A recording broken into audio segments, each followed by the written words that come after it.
सवाल, वो भी एक पिता के दिल से निकले हुए, और इन सवालों के जवाब चाहिए उसी बहू से जिस पर हत्या का आरोप है। जी हाँ, राजा रघुवंशी हत्याकांड में एक बार फिर अदालत में सुनवाई हुई, लेकिन उससे पहले राजा के पिता ने अपनी बहू सोनम से मिलने की ख्वाहिश जाहिर की है। उन्होंने कहा है कि वो अपनी बहू से सिर्फ एक बार मिलना चाहते हैं और पूछना चाहते हैं आखिर मेरे बेटे ने क्या गलती की थी।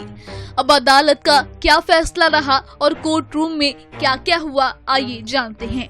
राजा रघुवंशी के पिता का दिल अब भी अपने बेटे के लिए तड़प रहा है। उन्होंने कहा, हर रोज जब आंखें खुलती हैं तो बेटे की आवाज कानों में गूंजती है। अब वो अपनी बहू सोनम से मिलना चाहते हैं, मिलकर 6 सवाल पूछना चाहते हैं कि आखिर क्यों उनके बेटे को इस दुनिया से जुदा कर दिया गया। उन्होंने कहा, अगर सोनम को राज कुशवाहा से शादी करनी थी तो हम रोकते नहीं, हम खुद उसके पिता से बात करते, लेकिन बेटे की जान क्यों ली। राजा की माँ भी टूट चुकी है। उन्होंने कहा, मेरे बेटे को सफाई बहुत पसंद थी, उसकी तस्वीर रोज साफ करती हूँ ताकि उसकी आत्मा को शांति मिले।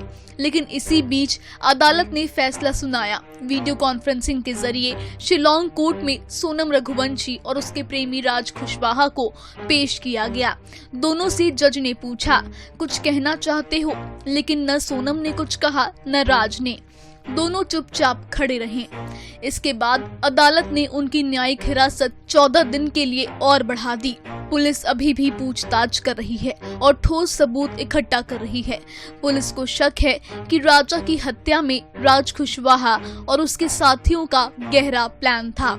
सूत्रों की माने तो हत्या में पहले पिस्टल इस्तेमाल होनी थी, लेकिन बाद में डाव से वार कर उसकी हत्या की गई। अब तक इस केस में कुल 8 आरोपी शिलोंग जेल में बंद हैं और पुलिस रिमांड पर हैं।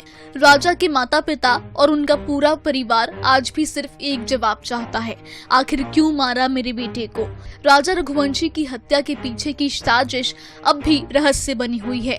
माँ बाप के सवाल जवाब मांग रहे हैं, लेकिन अदालत में अब तक सिर्फ चुप्पी है। अब देखना ये होगा कि आने वाली सुनवाई में क्या कोई ऐसा सच सामने आएगा जो राजा के माता पिता के दिल को थोड़ा सुकून दे पाएगा, या फिर ये दर्द यूं ही अनसुलझा रह जाएगा।